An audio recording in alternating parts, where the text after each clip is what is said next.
నా పుట్టినరోజు సందర్భంగా కుటుంబ సమేతంగా కలియుగ దైవమైనటువంటి వెంకటేశ్వర స్వామిని దర్శించుకోవడం చాలా ధన్యునిగా భావిస్తా ఉన్నాను. ఇవాళ గురువారం నేత్ర దర్శనం. ఇవాళ భక్తులు ఏదైతే విశ్వాసాలతో నమ్మకంతో ఆ భగవంతుణ్ణి కొలిచేదానికి వస్తున్నారో దానికి అనుగుణంగానే భక్తుల కోరికలు తీర్చేటువంటి స్వామిగా శ్రీ వెంకటేశ్వర స్వామి గారు ప్రసిద్ధి చెందినారు. ప్రపంచవ్యాప్తంగా కూడా భక్తులు ఎంతో విశ్వాసంతో నమ్మకంతో కూడా తమ కానుకలు సమర్పిస్తూ ఉన్నారు.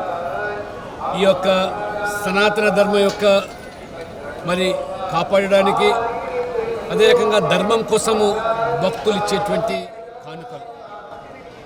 దురదృష్టవశాత్తు గతంలో ఉన్నటువంటి ప్రభుత్వము గతంలో బోర్డు కూడా అనేకమైనటువంటి అవకతవకలకు అదే రకంగా మరి ఈ యొక్క పవిత్రమైనటువంటి ఆలయాన్ని కూడా ఏ రకంగా మరి వారు అవినీతిమయం చేశారో ఈరోజు కూడా ప్రజలు భక్తులు తీవ్ర ఆవేదన వ్యక్తం చేస్తున్నారు.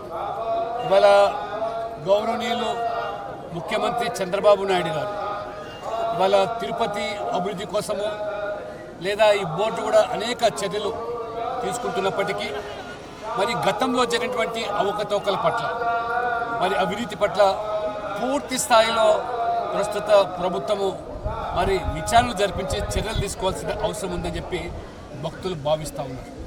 ఎందుకంటే మనం చూసాం ఇవాళ ఈ ఆయుర్వేద మాత్రలు ఏదైతే తయారు చేసేటువంటి మరి మిషన్లు గతంలో 2022 సంవత్సరంలో దాదాపు 3,90,00,000 రూపాయల వ్యయంతో కూడుకున్నటువంటి నాసి రకమైనటువంటి మిషన్లు కొనుగోలు చేసి కనీసం ఉపయోగంలో రాకుండా చేసినటువంటి పాపం. నిజంగా ఆ పాపం పండాల్సిన అవసరం ఉన్నది. ఈ రకంగా మరి గత ప్రభుత్వము పూర్తిగా ఈ పవిత్రతను మరి గాలికి వదిలేయడమే కాకుండా ఏ రకమైన అవినీతికి పాల్పడ్డారో ఇవాళ మనం చూస్తున్నాం. అది పరాకాష్ట.